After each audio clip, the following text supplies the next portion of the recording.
Bismillah. Assalamualaikum warahmatullahi wabarakatuh. Alhamdulillah, salatu wassalamu ala rasulillah wa ala alihi wa sahbihi wa man wala. Asyhadu an la ilaha illallah wahdahu la syarikalah wa asyhadu anna muhammadan abduhu wa rasuluhu la nabiyya ba'dah. Amma ba'du, fa inna asdaqal hadithi kitabullah wa khairal hadi Muhammadin sallallahu alaihi wasallam wa syarrul umuri muhdatsatuha wa kullu muhdatsatin bid'ah wa kullu bid'atin dhalalah wa kullu dhalalatin finnar.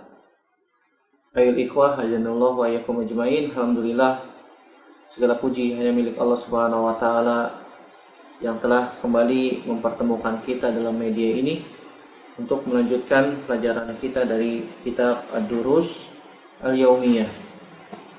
Kita masuk pelajaran yang ke-22. Pelajaran yang ke-22 yaitu Al-Imanu bil Qadar. Al-Imanu bil Qadar itu beriman dengan takdir. Beriman dengan takdir. Ketahuilah saudaraku rahimanallahu wa iyyakum ajmain, rukun iman yang pernah kita bahas pada usul iman itu ada 6. Satu, kita beriman kepada Allah. Yang kedua, kita beriman kepada malaikat-malaikat Allah. Yang ketiga, kita beriman kepada kitab-kitab Allah Subhanahu wa taala. Begitu juga kita beriman kepada rasul-rasul Allah Subhanahu wa taala. Yang kelima, kita beriman kepada hari kiamat. Dan yang keenam, kita beriman kepada takdir. Takdir baik maupun takdir buruk. Dan ini merupakan salah satu rukun iman yang wajib kita imani. Tidak boleh seorang yang mengaku dirinya mukmin tidak beriman dengan adanya takdir. Barang siapa yang tidak beriman dengan salah satu rukun iman, maka dia terancam keluar dari agama Islam. Dan takdir ada 2. Ada takdir baik, ada takdir buruk. Kalau ada takdir baik, kita mendapatkan nikmat dari Allah Subhanahu wa taala, maka kita wajib bersyukur. Kita wajib bersyukur kepada Allah Subhanahu wa taala. La in syakartum la azidannakum wa la in kafartum inna azabi lasyadid. Kalau engkau bersyukur, aku pasti akan tambah, kata Allah Subhanahu wa taala, nikmatku untuk kalian. Sebaliknya, kalau kalian kufur terhadap nikmat Allah Subhanahu wa taala, sungguhnya azab Allah itu sangat pedih. Nah, bersyukur bisa dengan 2 hal. Yang pertama, bisa dengan lisan. Kita mengucapkan alhamdulillah. Alhamdulillah, segala puji hanya milik Allah Subhanahu wa taala. Atau dengan perbuatan. Yaitu dengan melakukan amal soleh, dengan melakukan ketaatan. Barang siapa yang melakukan ketaatan, amal soleh, maka hakikatnya dia telah bersyukur kepada Allah Subhanahu wa taala. Sebaliknya, barang siapa yang dia melakukan maksiat, itu merupakan tanda, bukti bahwasanya dia telah kufur nikmat terhadap Allah Subhanahu wa taala. Makanya Allah Subhanahu wa taala katakan, wa in ta'uddu nikmatallahi la tuhsuha. Innal insana la zalumun kafar. Kata Allah Subhanahu wa taala, kalau seandainya engkau disuruh untuk menghitung-hitung nikmat Allah Subhanahu wa taala, niscaya engkau tidak akan mampu menghitung nikmat Allah Subhanahu wa taala, saking banyaknya nikmat Allah yang Allah berikan kepada kita. Tapi kebanyakan manusia, kata Allah Subhanahu wa taala, innal insana la zalumun kafar. Tapi kebanyakan manusia itu zalim. Kebanyakan manusia itu kufur terhadap nikmat Allah Subhanahu wa taala. Nah, ini dengan lisan atau dengan perbuatan. Kita bisa bersyukur kepada Allah Subhanahu wa taala jika mendapatkan nikmat berupa takdir yang baik dari Allah Subhanahu wa taala. Adapun ketika seorang mendapatkan takdir buruk berupa musibah, berupa penyakit ataupun yang lainnya, sesuatu yang tidak enak, yang dia tidak suka untuk mendapatkannya, maka wajib bersabar. Wajib sabar. Nah, orang ketika mendapatkan musibah, disebutkan oleh para ulama, ada beberapa macam, ada beberapa tipe. Yang pertama, ada orang yang ketika mendapatkan musibah, dia malah marah. Dia malah marah. Bahkan dia suuzon kepada Allah Subhanahu wa taala. Ini hukumnya haram. Tidak boleh kita suuzon, tidak boleh kita marah kepada Allah Subhanahu wa taala. Bahkan suuzon termasuk dosa besar. Dan suuzon ini termasuk sifat-sifat orang kafir, suuzon kepada Allah Subhanahu wa taala. Sebagaimana juga sifat-sifat orang-orang Yahudi, mereka suuzon kepada Allah Subhanahu wa taala. Yang kedua, sifat orang yang ketika mendapatkan musibah atau takdir yang tidak enak, dia bersabar. Kata para ulama, ini hukumnya wajib. Dia bersabar ketika mendapatkan musibah. Inna sabra inda sodamatil ula, kata Nabi SAW. Sungguhnya sabar itu ketika pertama kali mendapatkan musibah. Nah, sabar itu masih ada rasa tidak suka dalam hati. Berbeda dengan tipe yang ketiga nanti yang disebut dengan ridho. Dengan ridho. Bedanya dengan ridho, kalau ridho sudah tidak ada rasa tidak suka dalam hati. Dan orang yang sabar, Allah Subhanahu wa taala akan berikan pahala yang besar.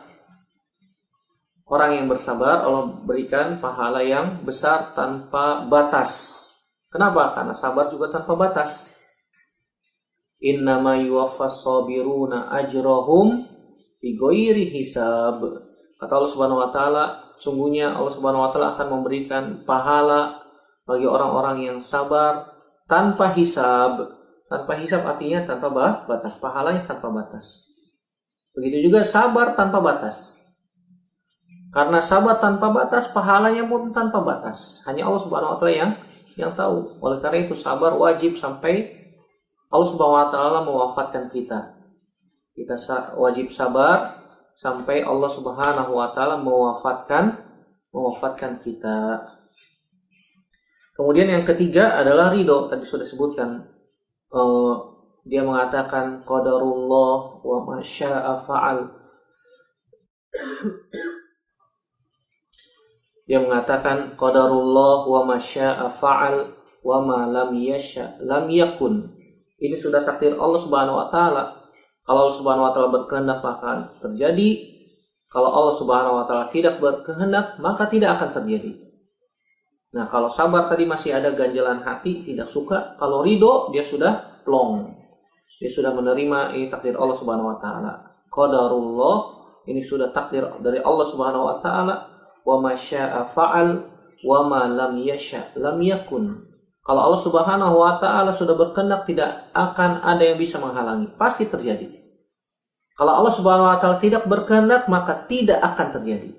Ini dia ridho ya terhadap apa yang sudah ditetapkan oleh Allah Subhanahu wa taala.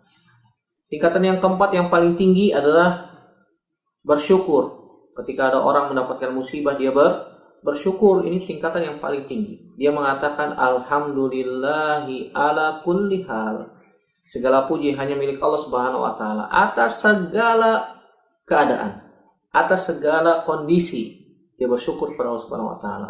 Ketika kita mendapatkan musibah, kita bersyukur alhamdulillah. Ini tanda bukti Allah masih sayang sama kita.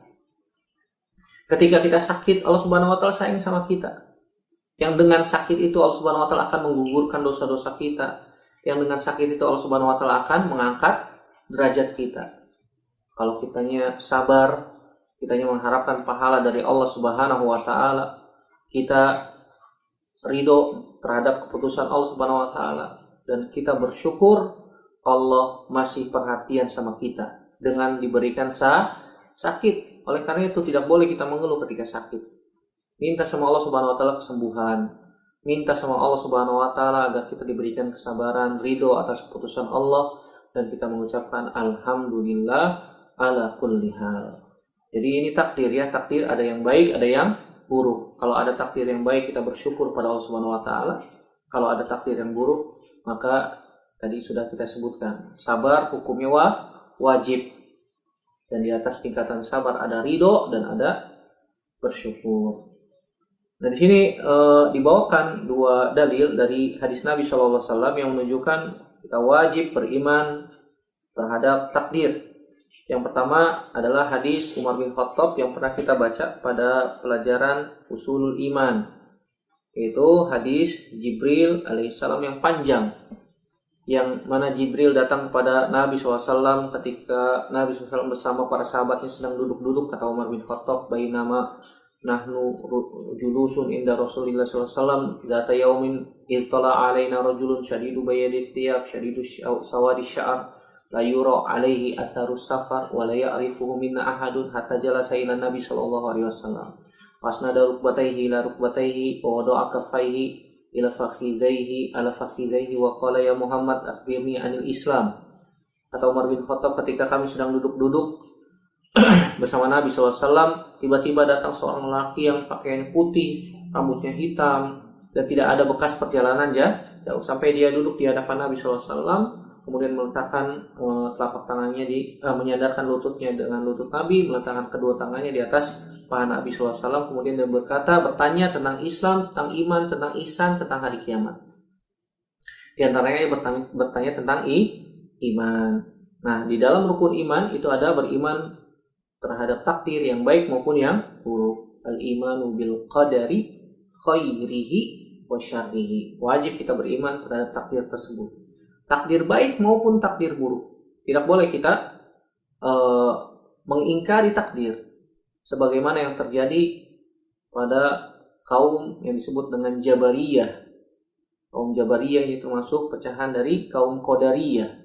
Kaum Qadariyah mereka adalah orang-orang yang menolak takdir. Mereka menolak takdir. Kaum Jabariyah mengatakan bahwasanya Allah Subhanahu wa taala yang memiliki takdir yang mutlak kepada hamba. Artinya hamba manusia tidak diberikan kehendak. Mereka mengatakan manusia seperti bulu yang ditiup angin. Kemana angin itu angin berhembus, maka bulu itu akan terbang. Manusia tidak punya kehendak, kata mereka. Disetel, disetir, diremote sama Allah Subhanahu wa taala. Ini orang-orang Jabariyah. Tentu saja ini keliru, ini salah. Sebaliknya ada orang Qadariyatun Nufat. Qadariyatun Nufat mereka meyakini, mengatakan bahwasanya yang memiliki masyiah kehendak mutlak adalah manusia. Kalau manusia mau minum, ya manusia tinggal minum. Tidak ada campur tangan Allah Subhanahu wa taala dalam masalah ini. Kata siapa? Kata Qadariyah. Dua-duanya salah. Dua-duanya tidak benar. Yang benar Ahlus Sunnah wal Jamaah mengatakan manusia punya kehendak, Allah Subhanahu wa taala punya kehendak.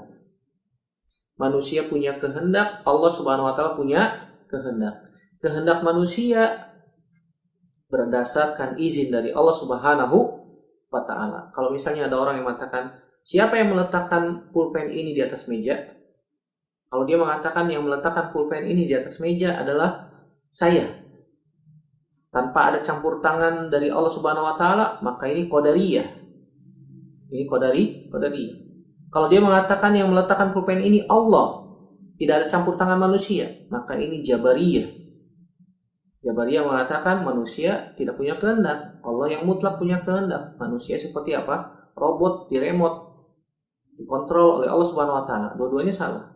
Terus yang benar gimana, Ustaz? Yang benar yang meletakkan pulpen ini saya atas izin dari Allah Subhanahu wa taala. Ini menunjukkan manusia punya kehendak, Allah Subhanahu wa taala juga punya kehendak. Kehendak manusia berdasarkan izin dari Allah Subhanahu wa taala. Kemudian dalil yang kedua yang dibawakan di sini adalah hadis Abdullah bin Amr radhiyallahu taala anhuma. Dia mengatakan qala Rasulullah sallallahu alaihi wasallam kataballahu maqadiral khalaiqi qabla an yakhluqas samawati wal arda bi 50 alf sanatin. Qala wa kana arshuhu 'alal ma akhrajahu Muslim. Dari sahabat Abdullah bin Amr radhiyallahu taala anhuma, semoga Allah meridhoi keduanya, Nabi SAW bersabda, kataballahu maqadiral khalaiq. Sungguhnya Allah Subhanahu wa taala sudah menuliskan takdir seluruh makhluk. Dari A sampai Z, Allah Subhanahu wa taala sudah tulis takdirnya, sudah tetapkan takdirnya. Qabla an yakhluqas samawati wal ard, bi khamsina alfa sanatin, sebelum Allah ciptakan langit dan bumi selama 50.000 tahun sebelum penciptaan langit dan bumi. Allah Subhanahu wa taala sudah tetapkan takdir setiap makhluk secara rinci. Secara rinci di Lauhul Mahfuz di langit ketujuh. Nah, catatan takdir yang di Lauhul Mahfuz tidak bisa berubah. Tidak bisa berubah, sudah baku oleh Allah Subhanahu wa taala. 50.000 tahun sebelum penciptaan langit dan bumi, Allah Subhanahu wa taala sudah tetapkan seluruh takdir makhluk. Dari A sampai Z. Wa kana arshuhu 'alal ma, dan arsy-Nya Allah Subhanahu wa taala di atas air. Ini menunjukkan bahwasanya di atas langit ada air. Yang mana kata Nabi SAW, air tersebut dari dasar sampai permukaannya itu sejauh 500 tahun perjalanan. Dari dasar sampai permukaan air tersebut itu 500 tahun perjalanan. Akhrajahu Muslim, hadis ini dikeluarkan oleh Imam Muslim. Dari hadis-hadis yang bisa kita bacakan, kita bisa ambil faidah pelajaran bahwasanya yang pertama, itsbatul qadar, menetapkan takdir. Bagi Allah Subhanahu wa taala sudah menetapkan takdir seluruh makhluk. Allah Subhanahu wa taala sudah menetapkan takdir seluruh makhluk. Segala yang terjadi di muka bumi ini, yang terjadi pada seorang hamba, itu semuanya berdasarkan takdir Allah Subhanahu wa taala. Ustadz, bisa nggak takdir itu berubah? Kan kata Nabi SAW, tidak ada yang bisa merubah takdir kecuali doa. Maka kita jawab, takdir yang bisa berubah adalah takdir yang dicatatkan malaikat di atas langit pertama. Itu yang bisa berubah. Adapun takdir yang di Lauhul Mahfuz baku, tidak bisa berubah. Sudah tetap sama Allah Subhanahu wa taala, tidak akan berubah. Adapun yang di catatan malaikat bisa berubah. Karena Allah Subhanahu wa taala memberikan kisi-kisi kepada malaikat catatan amal, catatan takdir di langit pertama. Seperti contoh misalnya, seorang ditetapkan di Lauhul Mahfuz umurnya 63 tahun. Tapi di catatan malaikat umurnya 50 tahun. Plus suka menyambung silaturahim. Yang kata Nabi SAW, man ahabba an yubsata lahu fi rizkihi wa yunsa'a lahu fi atharihi falyasil rahimah. Barang siapa yang rizkinya ingin diluaskan, dilapangkan, umurnya ditambahkan, maka hendaknya dia menyambung silaturahim. Umurnya di catatan malaikat langit pertama umurnya 50 tahun, tapi dia suka menyambung silaturahim, ada plusnya tuh. Di catatan Lauhul Mahfuz 63 tahun. Maka dengan sebab dia menyambung silaturahim, Allah Subhanahu wa taala tambahkan umurnya 13 tahun, jadi 50 plus 13 jadi 63. Jadi klop ya antara catatan yang di Lauhul Mahfuz dengan yang di catatan malaikat. Ini yang dimaksud oleh hadis Nabi SAW, doa bisa merubah takdir. Itu takdir yang ada di catatan malaikat. Pelajaran yang kedua yang bisa kita ambil, wujubul iman bil qadar. Wajib beriman dengan takdir. Takdir baik maupun takdir buruk. Kalau ada yang tidak beriman dengan salah satu rukun iman tadi sudah kita sebutkan dan sering kita sebutkan, dia terancam keluar dari agama Islam. Semuanya sudah ditakdirkan oleh Allah Subhanahu wa taala dari A sampai Z, bahkan sampai daun yang jatuh dari pohon, kapan daun itu jatuh, sebabnya kenapa, jumlahnya berapa daun itu jatuh, di seluruh permukaan bumi Allah Subhanahu wa taala tahu. Allah Subhanahu wa taala sudah tetapkan. Allah Maha tahu apa yang ada di lautan, di dalam laut yang paling dalam, apa saja hewan yang ada di dalamnya. Semua Allah tahu dan Allah tetapkan takdirnya. Semua sudah ditetapkan takdirnya oleh Allah Subhanahu wa taala 50.000 tahun sebelum penciptaan langit dan bumi. Ini yang bisa kita bahas pada kesempatan kali ini tentang beriman kepada takdir. Wajib beriman kepada takdir yang baik maupun yang buruk. Semoga bermanfaat dan semoga Allah Subhanahu wa taala memberikan taufik kepada kita agar kita senantiasa ditetapkan keimanan kita sampai akhir hayat. Dan semoga Allah Subhanahu wa taala memberikan taufik pada kita agar senantiasa dimudahkan untuk beramal soleh sampai Allah Subhanahu wa taala mewafatkan kita dan memasukkan kita ke dalam surga tanpa hisab. Amin ya rabbal alamin. Demikian yang bisa kita bahas pada kesempatan kali ini, semoga bermanfaat. Aqulu qouli hadza astaghfirullah li wa lakum. Subhanakallahumma wa bihamdika asyhadu an la ilaha illa anta astaghfiruka wa atubu ilaik. Wassalamualaikum warahmatullahi wabarakatuh.